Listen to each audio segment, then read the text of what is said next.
வணக்கம். ஒரு காலி இடத்துல நிக்கிற ஒரு சாதாரண கார், அது எப்படிங்க ஒரு நிலத்தையே அபகரிக்கிற ஒரு பயங்கர ஆயுதமா மாற முடியும்? நம்ப முடியலையா? ஆனா இதுதான் திருச்சியிலயும் தமிழ்நாட்டுல பல இடங்கள்லயும் நடந்துட்டு இருக்கிற ஒரு அதிர்ச்சியான உண்மை. வாங்க, இந்த புதுவிதமான லேண்ட் கிராபிங் பத்தி நாம கொஞ்சம் டீட்டெயிலா பார்க்கலாம். கேட்கறதுக்கே ரொம்ப வினோதமா இருக்கு இல்லையா? ஆனா இதுதான் இன்னைக்கு நிலைமை. பல தலைமுறையா ஒரு குடும்பத்துக்கிட்ட இருந்த ஒரு சொத்தோட உரிமையே ஒரே ஒரு கார் வந்து கேள்வி கேக்குதுன்னா பாத்துக்கோங்களேன்.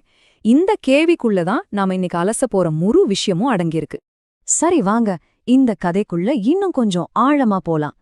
திருச்சியில அசோக் குமார்னு ஒருத்தரு தனக்கு சம்பந்தமே இல்லாத ஒரு காலி மனையில தன்னோட காரை கொண்டு வந்து நிறுத்தி, இது என்னோட இடம்தான் சொல்லி சட்டவிரோதமா உரிமை கொண்டாடுறாரு. நம்ம நினைக்கிற மாதிரி இது ஏதோ ஒரு சாதாரண பார்க்கிங் சண்டை கிடையாது. இல்லவே இல்ல. இதுக்கு பின்னாடி பல வருஷங்களா, ஏன் பல 10 வருஷங்களா நடக்கிற ஒரு பெரிய ரொம்ப சிக்கலான போராட்டமே இருக்கு. இதுல சட்டம் எப்படி வழைக்கப்படுது, அதிகாரம் எப்படி தப்பா பயன்படுத்தப்படுதுன்னு நாம பார்க்க போறோம்.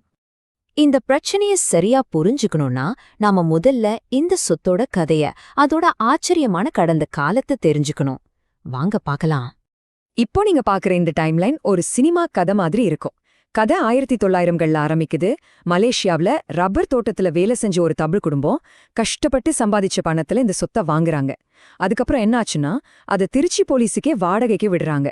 ஆனா அவங்க காலி பண்ணும்போது சட்டப்படி ஓனர்கிட்ட இடத்த ஒப்படைக்காம அவங்களுக்கு வேண்டப்பட்ட ஒருத்தர்கிட்ட கொடுத்துட்டு போயிடுறாங்க. திடீர்னு 2000வது வருஷத்துல ஒரு கும்பல் போலி டாக்குமெண்ட்ஸோட வந்து குண்டாக்களை வச்சு அங்கிருந்த பில்டிங்கே இடிச்சு தரமட்டமாக்கிடுறாங்க. ஆனா இங்கதான் ஒரு ட்விஸ்ட். 2011ல நில அபகரிப்பு தடுப்புக்காக ஒரு சிறப்பு போலீஸ் பிரிவு ஆரம்பிச்சாங்க இல்லையா? அவங்க இந்த சொத்தை மீட்டு உண்மையான உரிமையாளர்கள்கிட்டயே ஒப்படைக்கிறாங்க. எல்லாம் நல்லபடியா முடிஞ்சுதுன்னு நினைக்கும் போதுதான் அன்னைக்கு குண்டாஸ்க பயந்து ஊடிப்போன அதே பழைய வாடகைக்காரர் இப்போ தைரியமா வந்து தன்னோட காரை நிறுத்தி இது ஏன் இடம்னு சொல்றாரு. அப்போ அவருக்கு இவ்வளவு தைரியம் எங்கிருந்து வந்தது? இதுதான் இப்போ முக்கியமான கேள்வி. இந்த மாதிரி ஒரு புதுவிதமான நில அபகரிப்பு எப்படி சாத்தியமாச்சு, அதுக்கு காரணம் என்னன்னு இப்ப பார்க்கலாம். இங்க பாருங்க, இதுதான் அந்த பெரிய வித்தியாசம். 2011ல நிலைமை வேற. அப்போ நில அபகரிப்பு புகார்களை விசாரிக்கவே ஸ்பெஷல் டீம் இருந்துச்சு. அவங்க அதிரடியா செயல்பட்டு நிறைய சொத்துக்களை மீட்டாங்க. ஆனா இன்னைக்கு நிலைமை தலகீழா மாறிடுச்சு. தமிழ்நாடு போலீஸ்க்கு வந்த ஒரு புது உத்தரவு என்ன சொல்லுதுன்னா, சொத்து தகராறுல தலையிடாதீங்க, அதெல்லாம் சிவில் கேஸ்ன்னு சொல்லி கோர்ட்டுக்கு அனுப்பிடுங்க, அவ்வளவுதான் சொல்லுது. அப்போ பாதிக்கப்பட்ட உண்மையான ஓனர் போலீஸ் கிட்ட போனா அவங்க என்ன சொல்றாங்க தெரியுமா? சார், இது ஒரு சிவில் கேஸ், எங்களால ஒன்னும் பண்ண முடியாது, நீங்க கோர்ட்டுக்கு தான் போகணும், அவ்வளவுதான். கையே விரிச்சிடுறாங்க. இதனால முழு பாரமும் பாதிக்கப்பட்டவங்க மேலேயே விழுது. ஆனா உண்மையில சட்டம் என்ன சொல்லுது? இதுக்கு பேரு கிரிமினல் அத்துமீறல். அதாவது ஒரு தப்பு பண்ற நோக்கத்தோட ஒருத்தரோட இடத்துக்குள்ள அத்துமீறி நுழையிறது, இல்லனா அந்த இடத்தோட உரிமையாளரை மிரட்டுறது, தொந்தரவு பண்றது, இது ஒரு கிரிமினல் குற்றம். சிவில் தகராறு கிடையவே கிடையாது.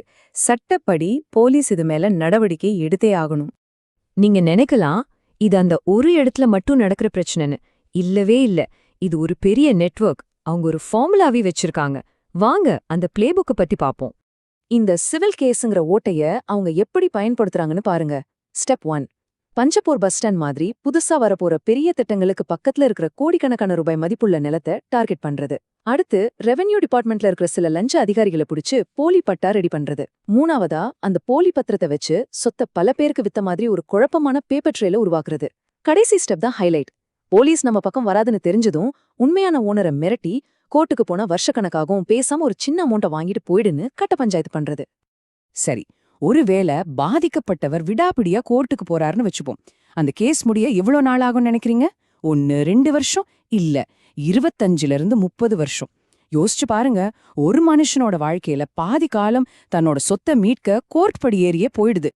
அப்போ இதுக்கு என்னதான் தேர்வு? இந்த அபகரிப்பாளர்களுக்கு இவ்ளோ தைரியம் எங்கிருந்து வருது?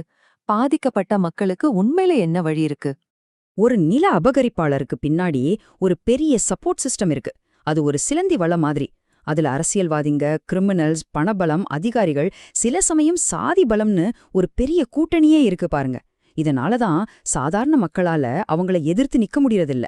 போலீஸ் இப்படி ஒதுங்கி நிக்கிறதால என்னெல்லாம் விபரீதம் நடக்குது தெரியுமா? உண்மையான சொத்துக்காரங்க அனாதையா நிக்கறாங்க. இந்த சிஸ்டம் சட்டத்தை மதிக்கிறவங்களுக்கு பதிலா மிரட்டுறவங்களுக்கு சாதகமா மாறிடுது. அமைதியா புகார் கொடுத்தா யாரும் கண்டுக்க மாட்டாங்க. ஆனா அதே பிரச்சனை அடிதடி வன்முறையா மாறும்போதுதான் போலீஸ் தலையிடுது. இதனால ஊர்ல ஒரு பயம், அநீதி பரவுது. முன்னாடி இருந்த அந்த சிறப்பு பிரிவுகள் பாதிக்கப்பட்ட மக்களுக்கு ஒரு பெரிய ஆறுதலா, ஒரு தீர்வா இருந்துச்சு. ஆனா இன்னைக்கு அது இல்ல. அந்த இடம் இப்போ காலியா இருக்கு. இந்த வெற்றிடத்தை தான் இந்த தப்பான ஆளுங்க தங்களுக்கு சாதகமா பயன்படுத்திக்கிறாங்க. சொல்லப்போனா இந்த சிவில் கேஸுங்கிற கொள்கை நில அபகரிப்பாளர்களுக்கு ஒரு வரப்பிரசாதமா அமைஞ்சிருக்கு. கடைசியா நம்ம மனசுல ஒரே ஒரு கேள்விதான் திரும்ப திரும்ப ஒலிக்குது. சட்டத்தை காப்பாத்த வேண்டிய போலீஸோட கையே ஒரு உத்தரவால கட்டப்பட்டிருந்தா நம்ம சொத்தை, நம்ம உரிமையை யார் காப்பாத்துவா? இந்த சிஸ்டம் உண்மையிலே யாருக்காக வேலை செய்யுது? இந்த கேள்விக்கான பதில்தான் நம்ம சமூகத்தோட பாதுகாப்பையே தீர்மானிக்கும்.